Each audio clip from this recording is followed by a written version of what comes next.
Welcome back to another episode of RebelMoon Theory. In this video, we're going to be taking a look at the Bloodaxes. Now, the Bloodaxes are a very interesting set of characters in the RebelMoon universe, and we'll be taking a look at some of the characters like Darien Bloodaxe and Dever Bloodaxe, along with talking about some of the equipment and all the ships that they fly in RebelMoon. And without further ado, let's take a look at the Bloodaxes.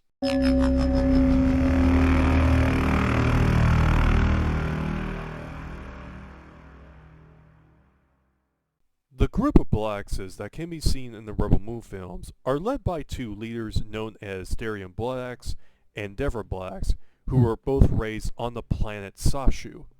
The people that live on Sashu, including the Bloodaxes, are a group of people known as Tarantusa, or also known as the Wilderfolk. The Tarantusa, also known as the Wilderfolk, became the first settlers of Sashu around 10,000 years before the death of the royal family. The Tarantusa also had advanced technology, which that was basically their nomadic lifestyle. About thousands of years after the first settlers of Sashu, a new wave of settlers came in on the planet and started making homes for themselves. The Tarantusa would also go out into the wilderness and hunt down creatures like Kregers and collect their skulls once they arrived back home. A group of people on Sashu who developed disparate cities and mobile were known as Kimshers. The Kimshers would move these cities into cycles around the stationary facilities such as manufacturing plant, following Bella herds, which the Kimshers would hunt down their targets nearly to extinction. A warrior queen known as IHKI formed a union between the Kimser clans that would come to be known as the First Great Clade, which became the dominant power of Sashu. However, once the Motherworld invaded Sashu, the Clade eventually fell. It wasn't until no longer after the Motherworld invaded Sashu where the Tarantusa actually made a deal with the Motherworld, where they would leave the Motherworld alone, and the Motherworld would not control the Tarantusa. When the city started to grow, the intergalactic trading, along with the cultures, became strong. Even though the cities were beginning to grow, a series of earthquakes split the Clade, and this caused vicious wars for the individual clans.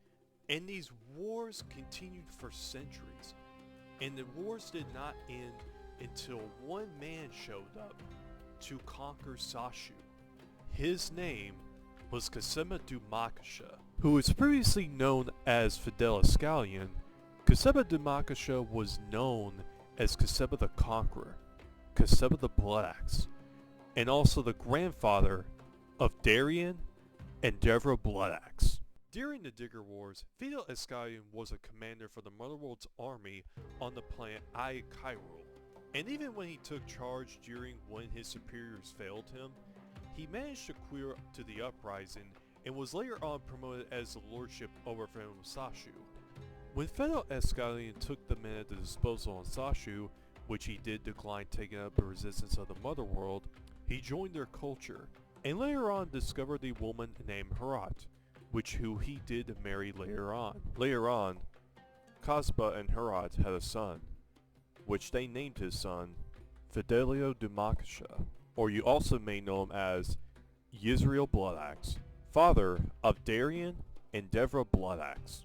Yisrael Bloodaxe was raised on the Citadel and was trained by the Motherworld to take on his father's legacy as leader of Sashu, or to claim his title of Lord Sashu. Yisrael Bloodaxe attended at Lorzer University, however he was expelled when a group of generic radicals from Sashu attacked and destroyed a ship in orbit above the planet, which that case, the Motherworld lost trust and he was expelled from the university and returned to Sashu.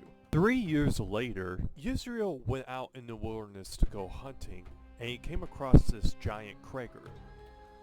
Yisrael took his aim right at the target, but while he was aiming, somebody jumped from the fields, and this somebody was a woman. She jumped on top of the Kreger, stabbed in on top of the head, then she was swung by the Kreger, landed on the ground, came back to charge right at the Kreger, slid under the Kreger, and cut its stomach open. The woman that took down the Kreger was known as Arami, which was who Yuzuru married, and they both had 2 children. He had a son named Darien Bloodaxe, and a daughter named Devra Bloodaxe. Both Darien and Devra Bloodaxe were both raised on the planet Sashu. Unfortunately, Ariami passed away just not too long before the royal family was assassinated. Not too long after Ariami's death, Colonel Helica from the Mother World arrived on Sashu to demand that Yuzuriel to eradicate the Black Mountain Tartusa were blamed for the attack. Darien was not pleased with what Helica had in plan, so he stole files that would keep the Southern Willowfolk to fight back against the Imperium. Since those of the Black Mountain were the old residents of Sashu, Darien Bloodaxe would later on to help the Southern Willowfolk fight against the Mother World. Devra Bloodaxe was fiercely loyal to her father, and also helped fight alongside with the rebellion against the Mother World. Both Darien and Devra Bloodaxe led an rebellion and even helped free people that were enslaved to the Imperium, and also disrupted supply chains. One of the rebels Darien Bloodaxe rescued from the Mother World was known as Milius, as she was part of a farming community on the planet Medidai. However, the Mother World came to the planet of Medidai to come for the food, and along with the villagers that were harvesting the food, along with Milius herself. Milius would fight alongside with the rebellion, along with fallen Darien, up until its death. The Bloodaxes would travel along with the Bloodaxe insurgents in these ships called the Insurgent Command Ships. The Bloodaxes also had these insurgents that they would use against the Mother World when they would go up against Imperial dropships, along with other types of fighters that the Mother World would try to use against them. Now as we take a look at what the Insurgent looks like in the inside, you guys can see it does have this seat with some straps built into it. And then right here you got all your controls and all the mappings that you need, along with some of the buttons that you also may need for the altitude.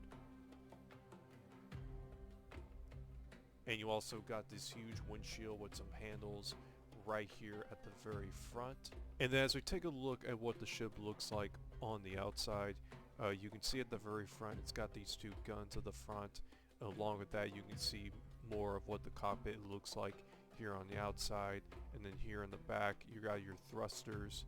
And also right here, you guys can see this is actually like a model of the cockpit that is not connected to the ship. This is actually a concept model, so but it was something I thought was pretty cool to bring up. Then we're going to take a look at the Insurgent Command Ship. Now this is actually concept art of the ship.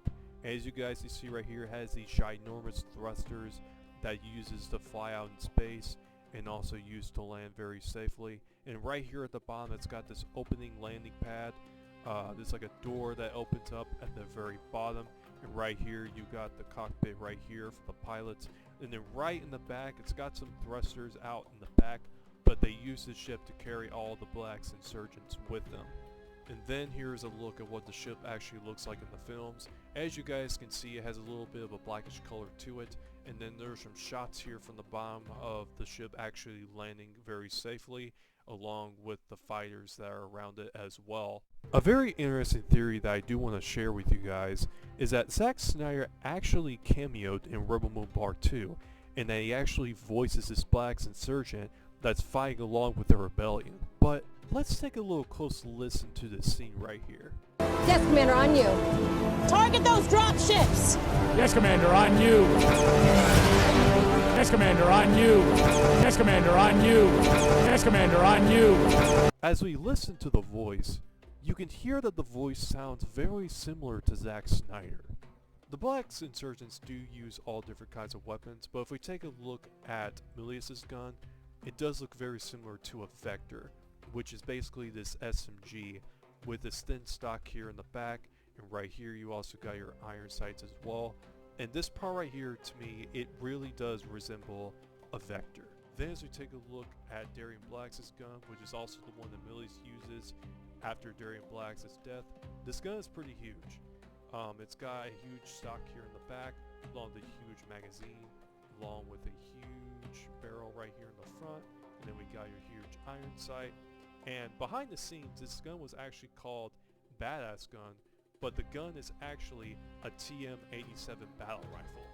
During when the Bloodaxes fought against the Imperium in Sashu, the Bloodaxes also had a giant Krieger that they would use to ride on when they go out on the battlefield. Then as we take another look at Kazudamakasha, it looks like he does carry out this blade that he uses to cut down his enemies. And I also will say I really love his body armor. I do think it looks absolutely amazing, along with the helmet right here. And the overall art style in RebelMoon House of the Bloodaxe just looks absolutely amazing.